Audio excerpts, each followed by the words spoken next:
Assalamualaikum warahmatullahi wabarakatuh. Alhamdulillahirabbil alamin. Assalatu wassalamu ala Rasulillah amma ba'du. Teman-temanku sekalian, pada video kali ini kita akan belajar bersama-sama tentang hukum bacaan nun mati atau tanwin, yaitu idgham bi gunnah dan idgham bila gunnah. Sebelum kita mulai, mari kita bersama-sama mengucap lafadz Bismillahirrahmanirrahim. Baik, yang pertama kita akan belajar tentang idgham bi gunnah.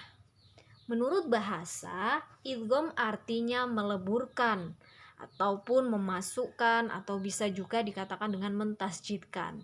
Sedangkan gunnah artinya mendengung.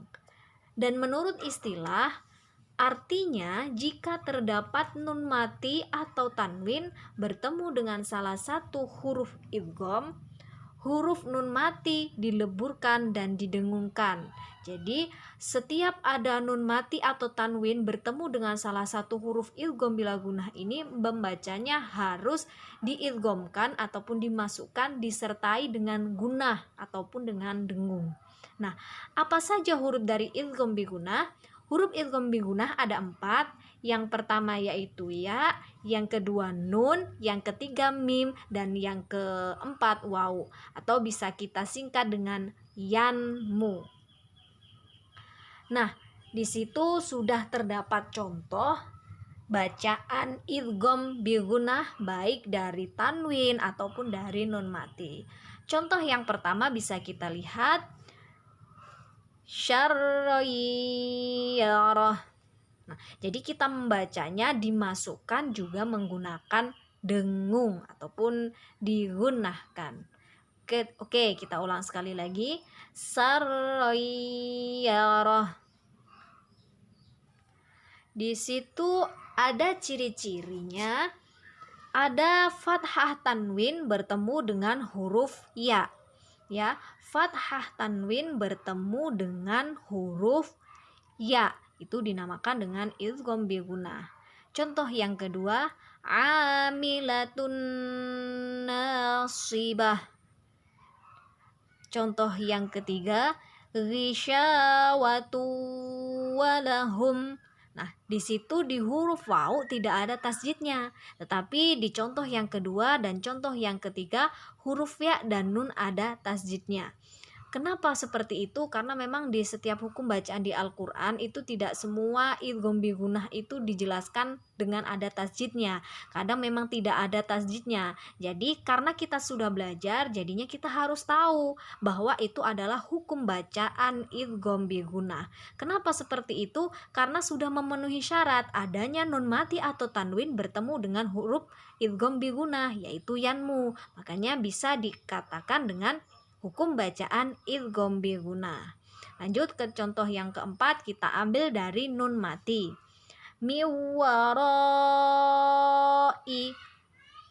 Nah, miwarai, di situ terdapat nun mati bertemu dengan huruf waw. Contoh yang selanjutnya, mayyaqulu. Di situ terdapat nun mati juga bertemu dengan huruf ya yang ada tasjidnya. Contoh selanjutnya, min ni'matin. Nah, di situ nun tidak ada tasjidnya, tetapi bisa dikatakan dengan hukum bacaan idgham bi gunnah karena sudah memenuhi syarat, yaitu nun mati bertemu dengan huruf nun. Huruf nun itu adalah huruf idgham bi gunnah. Jadi sudah memenuhi syarat untuk dinamakan hukum bacaan idgham bi gunnah. Nah, selanjutnya adalah hukum bacaan idgham bila gunnah.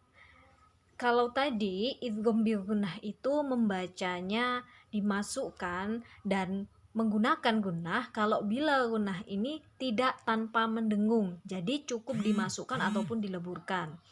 Nah, menurut istilah di sini, jika nun mati atau tanwin bertemu dengan salah satu huruf idgham bila gunnah, huruf nun mati dileburkan tanpa menggunakan dengung. Huruf idgham bila gunnah sendiri ada 2, yaitu lam dan ro. Oke, kita bisa lihat contohnya. Contoh yang pertama, hudal lil muttaqin,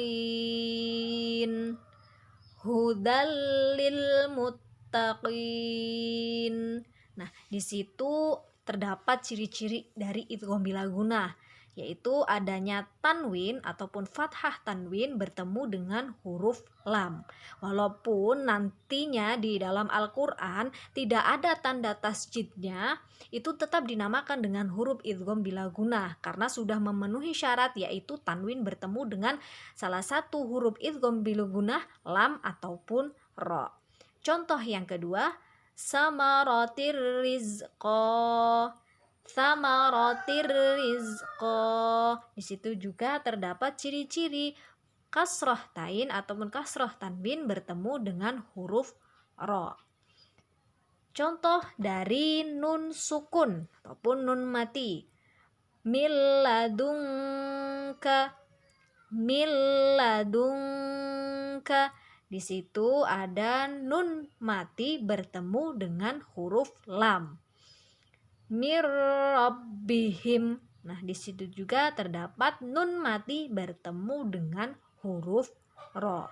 Nah, itu tadi contoh dari idgham bila gunnah. Semoga video kali ini bermanfaat. Saya akhiri. Wassalamualaikum warahmatullahi wabarakatuh.